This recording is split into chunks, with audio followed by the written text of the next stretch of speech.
All right, we're here on camera with Jessica and Dan. Got Good Luck Chuck coming out. Now, our show's all about video games. You guys playing games lately? What are you guys doing? Video games. I'm a gamer. I've got the Xbox. She plays. Got the Wii. Got the Wii Sports, right? I have the Wii, and You do have the Wii? I have the DS. Yeah. And you're working? Are you working on like your own surfing game? Back in the day, you were going to do your own video game one not time. surfing. Extreme sports or something? Free running. Still But coming? it didn't really pan out.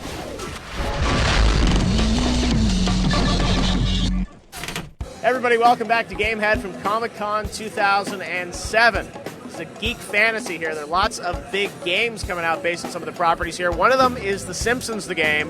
Now here with Matt Selman, the executive producer of The Simpsons. And Matt, you've been writing these games for a couple of years, right? Back to like, what, hit and run? Road Rage, skateboarding, hit and run. It was a good game, actually. It was kind of bad. Not a terrible game. So it's time for a good Simpsons game. Simpsons video game fans know that there is a legacy of crappiness. We decided to accept the fact that there have been maybe even upwards of 30 bad Simpsons games that have been come out up until now, and let's take a negative and make it into a positive. Right. So a big part of the story of this game is that the Simpsons, in the beginning of the game, realize they're in a game, and then they sort of realize that they're in a bad game. Then they realize that there have been all these bad games that have come before. Then they realize that there are more bad games coming down the road, that they're going to make them obsolete, and that the people who've been in the bad games are in trouble. You've got a lot of video game references. You've got, Grand Theft Scratchy, you've got Medal of Homer, you've got all these sort of levels based on popular video game franchises as well, right?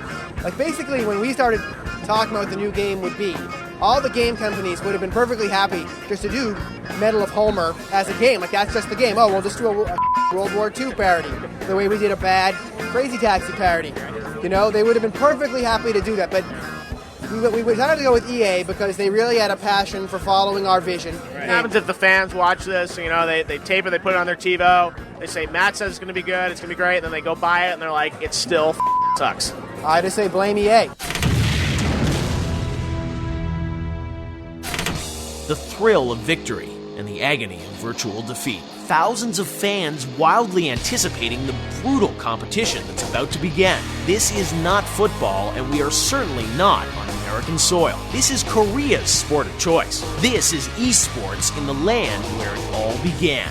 American audiences are finally starting to embrace video gaming as a spectator sport or esports. There's an entire subculture evolving, and big-time competitive gaming tournaments and leagues continue to grow throughout this country and the world. Join us as Gamehead follows the 2007 World Cyber Games. This pioneering Olympic-style global video game competition and festival starts out with over 1.5 million gamers from 70 different countries. They battle it out across 12 different video game titles, ultimately bringing 700 finalists together at the WCG Grand Final. So what does it take to rise from nowhere to become a world champion gold medalist gamer? We're going on a quest to find out. We'll meet the gamers making a life and sometimes a career out of what our mums and dads said was just a waste of time. Find out what developers think of their games being used in the competition, and finally we'll see which gamers' skills go beyond the game. Stay tuned to Gamehead in the upcoming weeks for the countdown to the World Cyber Games 2007 Grand Final happening this fall in Seattle, only on Spike.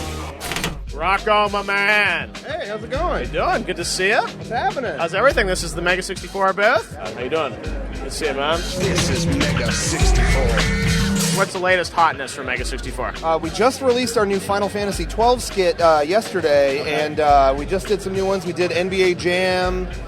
We got Mario Brothers 3 coming up. Are you actually working for Nintendo now, or is that's just the unofficial parody? I wish. Someday. If they want to hire me, Mario Galaxy 2, call me up. I can show you some wild stuff. Miyamoto.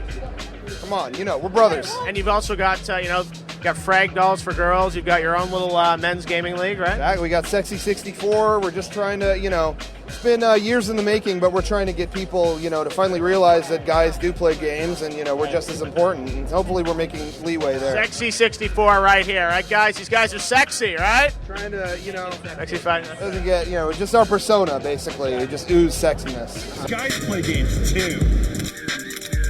All right, we're here at the Capcom booth with the guys from Nerdcore. What songs have you guys done about video games? Let's go around. How are video games used in your songs? My entire, premier album was all based off NES beats. It's Nerd Rap Entertainment System. It's at ytcracker.com/NES. And so that's pretty much the definitive.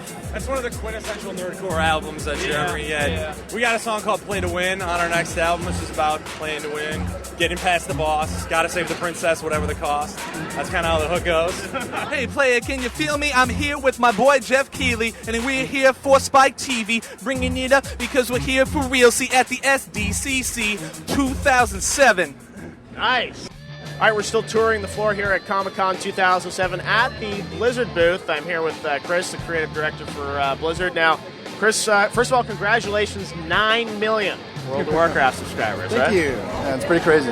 Lots of crossover between sort of these fans and the Blizzard fans, right? Yeah. I mean, I think we're seeing that in general, right? Media in general. Everybody's starting to play games more. They're starting to, all the movies we see these days are geeky superhero movies, right? So it feels like this is the era of the geek, right? Our time has come and we're in charge and we're, putting out geeky stuff that's surprising the world. These guys kind of out geek you though, because you sort of know all the universes. They school me all the time. Like I'm the guy that comes up with all this stuff, and they're just like, yeah, what about this one character that you left dangling? I'm like, oh, I don't even know.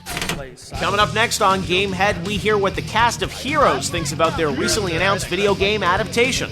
We get an update on the Spy Hunter movie from director Paul W.S. Anderson. And still to come, we hear what Robert Downey Jr. has to say about Iron Man, the movie game. Stay tuned every Friday night on Spike for Gamehead's coverage of the 2007 World Cyber Games, brought to you by Samsung.